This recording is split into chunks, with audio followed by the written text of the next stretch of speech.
प्यारे मित्रों, नमस्कार और एक बार आपका पुनः स्वागत है। आज हम बात करेंगे ब्रिटिश समिति प्रणाली में, यानी कि जो ब्रिटिश पार्लियामेंट की कमिटी सिस्टम है उस पर हम बात करेंगे।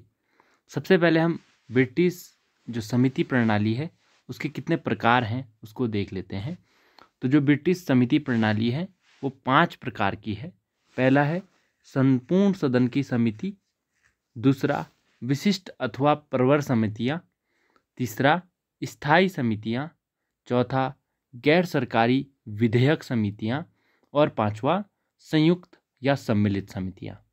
इनको समिति को इंग्लिश में कमिटी कहते हैं, इसका आप ध्यान रखिएगा। इसके अतिरिक्त पार्लियामेंट्री पार्टी कमिटीज़ यानी कि संसदीय दलीय समिति और the Scottish standing and grand committees और तीसरा द वेल्स ग्रांट कमिटीज़। ये 2-3 प्रकार की अन्य समितियां भी ब्रिटिश पार्लियामेंट्री सिस्टम में हमको देखने को मिलती है। तो आइए इन समितियों के बारे में अब गहराई से जानते हैं। तो सबसे पहले देखते हैं जो संपूर्ण सदन की समिति होती है। संपूर्ण सदन की समिति का अर्थ है कि सदन में जितने भी सदस्य हैं उन सबको मिलाकर जो समिति बनती है उसको संपूर्ण सदन की समिति बोलते हैं। इसमें आप ध्यान रखिएगा, मैं सदन कह रहा हूँ, संसद नहीं कह रहा हूँ। जब संसद की हम बात करेंगे तो उसमें लोक सदन और राज्य सभा दोनों ही आएंगे, किंतु जब हम सदन की बात कर रहे हैं तो इसमें केवल लॉर्ड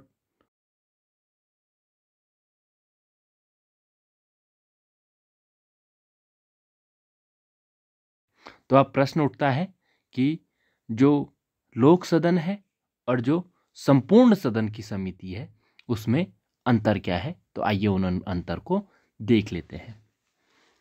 तो जो लोक सदन है उसकी अध्यक्षता अध्यक्ष करता है, जबकि जो समिति होती है, संपूर्ण सदन की जो समिति होती है उसकी अध्यक्षता समिति के सदस्यों द्वारा निर्वाचित सभापति करता है। यानी कि जो समिति है उसमें उसका जो अध्यक्ष होता है उसको सभापति कहा जाता है, जबकि जो लोक सदन है उसकी अध्यक्षता जो करता है उसे अध्यक्ष कहा जाता है। यह इसका पहला अंतर है। दूसरा अंतर, समिति का जो सभापति है वह अध्यक्ष की कुर्सी पर नहीं बैठता है, बल्कि टेबल के पास जो क्लर्क या लिपिक की एक अलग से कुर्सी होती है उस पर बैठकर क्या है, समिति का सभापतित्व करता है। जबकि जो सदन का अध्यक्ष होता है वो अध्यक्ष की कुर्सी पर बैठकर सदन का अध्यक्षता करता है। तो ये दूसरा अंतर है। तीसरा अंतर है अध्यक्ष की शक्ति की प्रतीक, यानी कि अध्यक्ष की जो टेबल पे एक गदा या मेज जिसे कहा जाता है वो रखा जाता है। तो जब समिति का अधिवेशन चलता है या समिति की बैठक चलती है उस समय इस गदे को या इस गदा को क्या है, मेज से हटा दिया जाता है। यह तीसरी विशेषता है। और चौथा अंतर जो है वो है सदन से भिन्न समिति में किसी प्रस्ताव के अनुमोदन की आवश्यकता नहीं रहती। यानी कि जब लोक सदन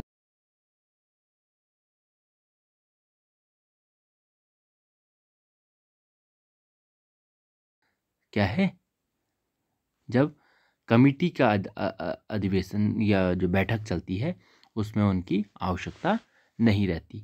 और अंतिम व पांचवा है समिति में एक सदस्य चाहे कितनी भी बार बोल सकता है। यानी कि जैसे लोक सदन में कोई भी सदस्य कितनी भी बार बोल सकता है और कितने समय तक भी बोल सकता है, उसी प्रकार तो यहाँ अंतर नहीं है बल्कि ये समानता है। तो ये क्या है, 4 अंतर हमने लगभग संपूर्ण सदन की जो समिति है और जो लोक सदन है उसमें देखें। संपूर्ण सदन की समिति में सभी विधेयकों पर विचार नहीं किया जाता है, बल्कि मुख्य रूप से वित्त विधेयक पर ही या वित्त विधेयक जो होते हैं उन पर ही क्या है, विचार किया जाता है। और सभी वित्त विधेयकों के प्रायः 2 भाग होते हैं। वित्त विधेयक 2 प्रकार के हो सकते हैं, एक आय से संबंधित और एक व्यय से संबंधित। तो जो संपूर्ण सदन की जो समिति है जब व्यय से संबंधित भाग पर विचार करती है तो उसे संभरण समिति कहा जाता है। और जब आय से संबंधित भागों पर विचार करती है तो उसे उपाय व साधन समिति या अर्थोपाय समिति के नाम से संबोधित किया जाता है। यानी कि जिस समय जिस प्रकार का कार्य कर रही होगी, आय का कार्य कर रही होगी तो संभरण समिति, और व्यय का काम कर रही होगी तो अर्थोपाय समिति इसे कहा जाता है। इसके अतिरिक्त वित्त विधेयकों को छोड़कर भी कुछ विधेयकों पर जो संपूर्ण सदन की समिति है वो कार्य कर सकती है। जैसे ऐसे विधेयक जो अस्थायी आदेश की पुष्टि करते हों,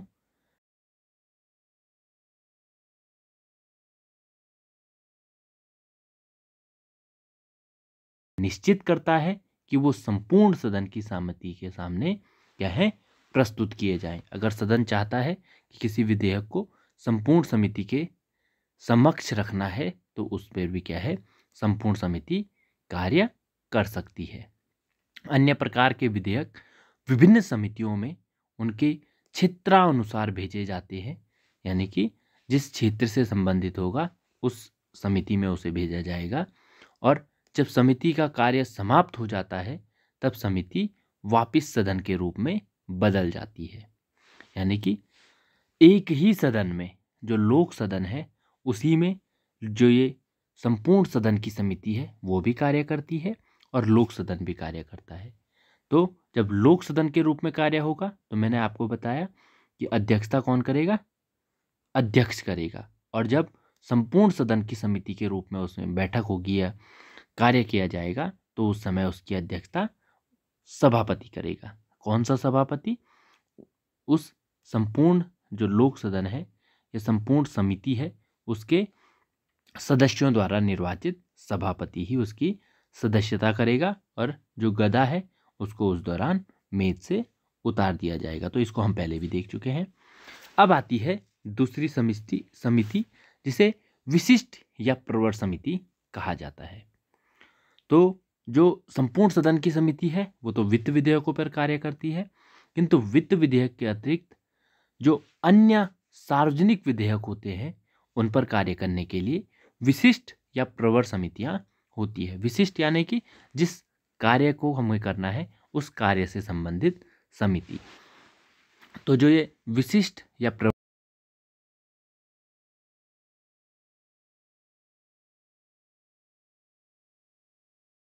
समितियां, तो जो तदर्थ विशिष्ट समितियां हैं ये यानी कि एडॉक सिलेक्शन कमिटी, और जो सत्रीय विशिष्ट समितियां हैं यानी कि सेशनल सेलेक्ट कमिटी।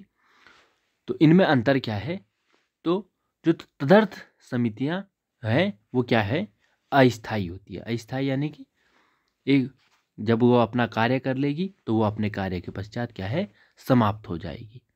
यानी कि विधेयक, जिस विधेयक पर उसे विचार करने के लिए कहा है वो विधेयक पर जब वो विचार कर लेगी तो उसके समाप्ति के साथ ही वो विधेयक पर जब वो विचार कर लेगी तो उस तदर्थ समिति का क्या है, स्वतः ही वो क्या है, अस्तित्व में नहीं रहेगी, उसका अस्तित्व क्या है, समाप्त हो जाएगा।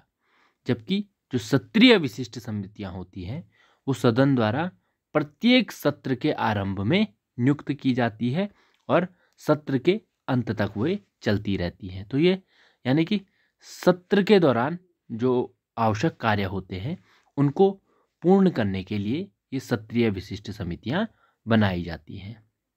इनमें से कुछ समितियों के नाम निम्नलिखित हैं, जैसे प्रवर समिति, लोक लेखा समिति, स्थायी आदेश समिति, विशेषाधिकार संबंधी समिति और संविधिक विलेख परवर समिति। तो इनको आप याद रखिएगा, प्रवर समिति, लोक लेखा समिति, स्थायी आदेश समिति, विशेषाधिकार संबंधी समिति और संविधिक विलेख प्रवर समिति। तो ये 5 प्रकार की जो है सत्रीय विशिष्ट समितियां होती हैं। लोक सदन स्वयं निर्णय करता है कि कौन कौन सी विशिष्ट समितियां बनाई जाएं और वही उन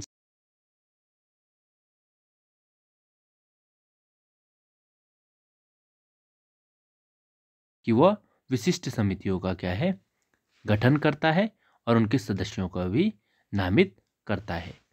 ये समितियां अत्यंत शक्तिशाली होती है, उन्हें खुले अधिवेशन करने का अधिकार होता है और ये लोक सदन में तथ्यों का संग्रह करती है। तथ्यों का संग्रह यानी कि किसी विधेयक पर जब ये चर्चा कर रही है तो आखिर ये विधेयक क्यों लाया गया है, क्या क्या इसके प्रभाव रह सकते हैं, तो उन समस्त प्रमाणों साक्ष्यों को भी क्या है ये परीक्षा करती है और अन्य प्रकार से भी ये सूचनाएं प्राप्त कर सकती है जिनसे संबंधित विषय के बारे में उचित कदम उठाया जा सके। पर इनको यह अधिकार नहीं है कि वे किसी व्यक्ति को अपने सामने उपस्थित होने को बाध्य कर सके अथवा उसके कागजात या अभिलेख मंगवा सके। यानी कि ये विधेयकों पर क्या है जांच कर सकती है, किंतु किसी व्यक्ति को क्या है नोटिस नहीं दे सकती है या उसको अपने सम्मुख प्रस्तुत होने के लिए बाध्य नहीं कर सकती है।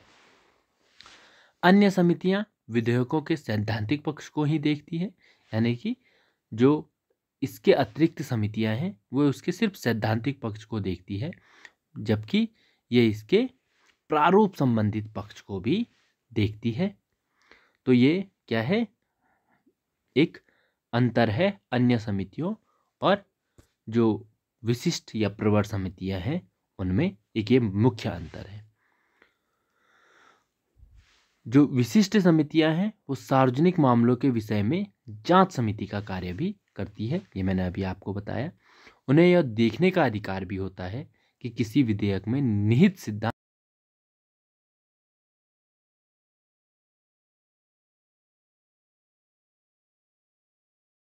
किया है और जो लोक सदन है वो हमेशा ही क्या है इस जो ये प्रवर समितियां हैं उसके विचारों का सम्मान करता रहा है। उसके पश्चात तीसरी समिति हमारे पास आती है स्थायी समिति, यानी कि जो स्थायी है, एक बार गठन करने के पश्चात वह संपूर्ण लोक सदन के अस्तित्व तक बनी रहती है, उन्हें हम स्थायी समिति कहते हैं। और ये विशिष्ट समितियों से भी अधिक महत्वपूर्ण समितियां होती हैं और इनकी संख्या 4 या 5 है, यानी कि आवश्यकता अनुसार कभी 4 रखी जाती है और कभी 5 रखी जाती है। कौन सा दल सत्ता में है, सत्ता या अस्तित्व में है, उस आधार पर क्या है इनकी संख्या 4 या 5 होती रहती है और इन्हें ABCDE नाम से पुकारा जाता है। नाम अन्य भी हो सकते हैं किंतु ABCD नाम इन्हें दे दिए जाते हैं। इसके अतिरिक्त एक स्कॉटलैंड से संबंधित मामलों के लिए भी समिति होती है और यह केवल क्या है उन्हीं विधेयकों पर विचार करती है जिनका संबंध स्कॉटलैंड से होता है। यह समिति अन्य समितियों के आकार से लगभग 3 गुनी अधिक होती है। जहां अन्य समितियों में 4-5 सदस्य होते हैं, वहीं इसमें कम से कम 10 और अधिक से अधिक 15 क्या हैं सदस्य हो सकते हैं। इसके अतिरिक्त एक महासमिति यानी कि ग्रैंड कमिटी भी होती है। यह भी स्कॉटलैंड के मामलों पर क्या है विचार करती है। इसी प्रकार वेल्स और मनमाउंटशायर, वेल्स एंड मनमाउंटशायर के निर्वाचन क्षेत्रों के लिए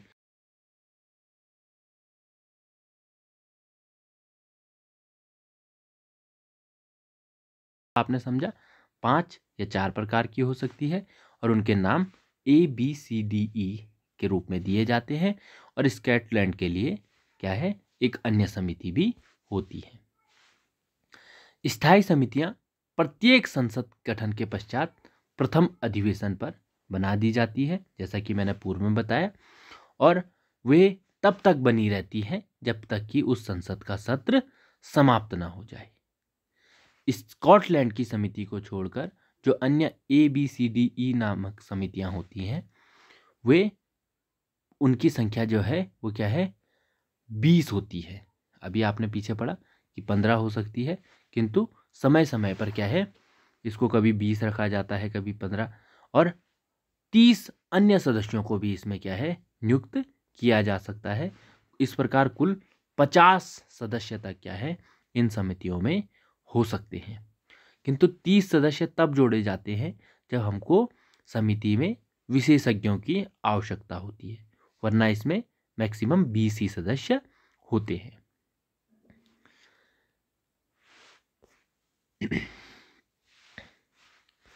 उसके पश्चात इस चीज का आप ध्यान रखिएगा कि जो स्थायी समितियां द्वारा प्रस्तुत संशोधन लोक सदन में क्या है, प्रायः स्वीकार किए जाते हैं। स्थायी समितियां जो होती है वो अगर कोई संशोधन किसी विधेयक पर देती है तो लोक सदन क्या है, उनको प्रायः स्वीकार कर लेते हैं। अब क्यों करते हैं? क्योंकि उनके सुझाव बड़े उपयोगी होते हैं। उपयोगी यानी कि क्योंकि लोक सदन क्या है, अपने जो व्यवस्थापन संबंधी कार्य है वो पूर्ण रूप से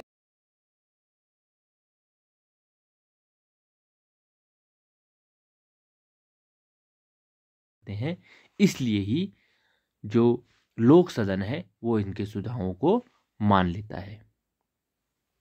कुछ कारण हैं जिन कारण जो ये स्थायी समिति है उनकी आलोचना की जाती है।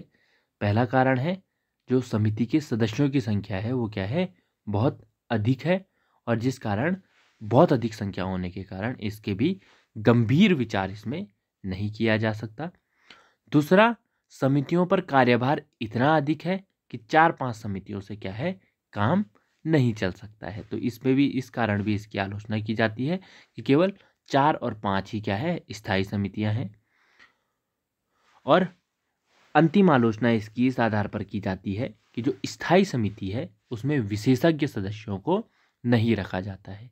वैसे 30 सदस्य अन्य जो रखे जाते हैं वो विशेषज्ञ होते हैं, किंतु फिर भी जो पहले 20 सदस्य हैं उनमें विशेषज्ञ सदस्यों को नहीं रखा जाता।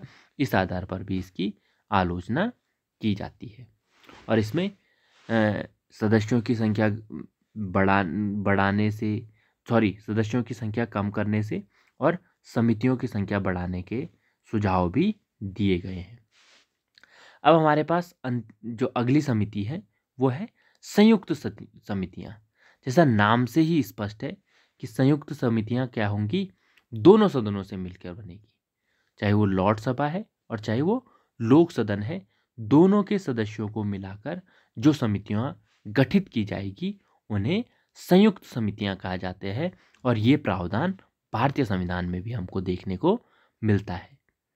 तो लॉर्ड सभा और लोक सदन दोनों ही सदनों की सदस्य को मिलाकर संयुक्त समितियों का क्या है, गठन किया जाता है।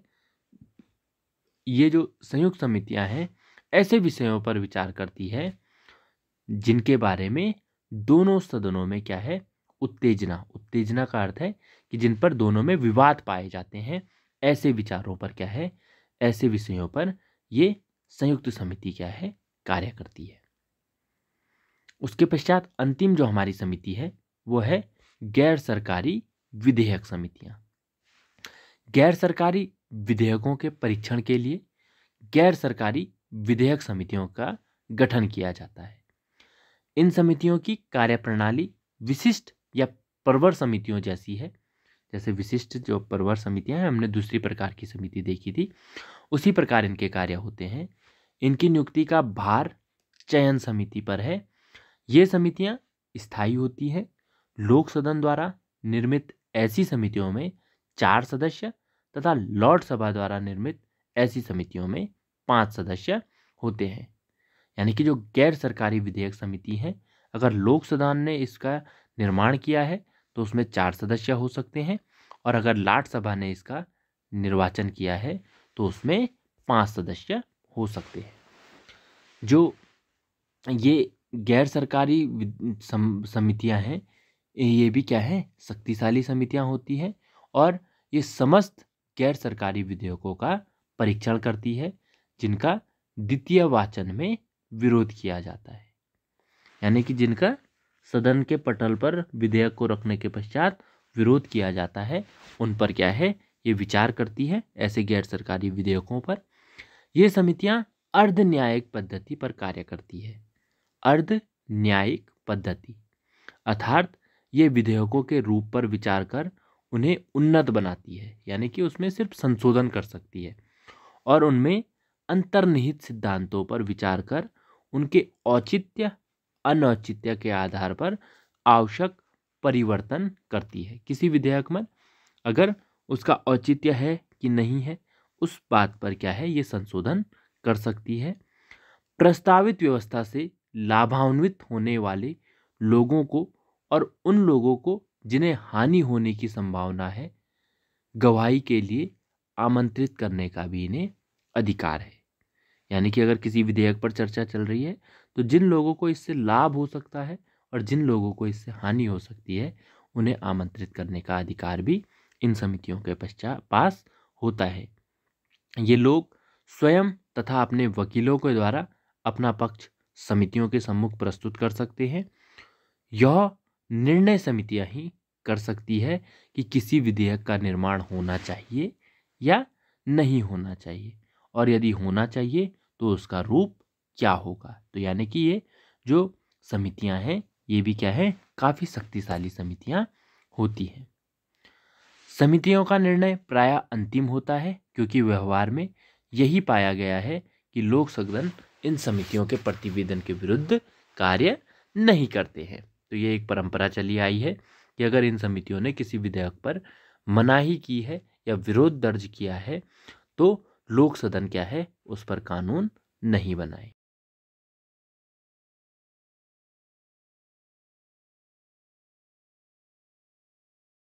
कि समितियों का कार्य अत्यंत महत्वपूर्ण है और ये लोक सदन के व्यवस्थापन कार्य में बहुत सहायक है। ब्रिटेन में इन समितियों को सदन के लघु रूप की संज्ञा दी जाती है, परंतु इससे यह आशय नहीं है कि व्यवस्थापन कार्य में समितियों का कार्य मुख्य और संसद का कार्य गौण हो गया है। ये समितियां संसद के अधीनस्थ रहकर ही अपने कार्यों का संपादन करती है।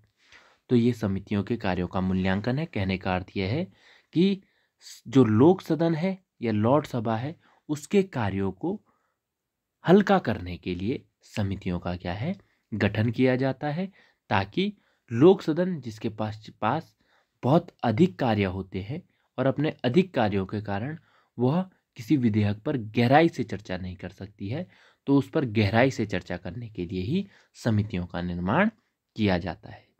तो मुझे आशा ही और नहीं उम्मीद भी है कि आपको जो ब्रिटिश लोक सदन की समिति प्रणाली है उसके बारे में बारीकी से ज्ञान प्राप्त हुआ होगा।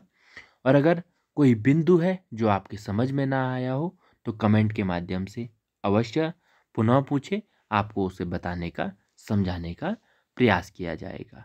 आप लोगों ने मुझे सुना, आप लोगों का बहुत बहुत धन्यवाद।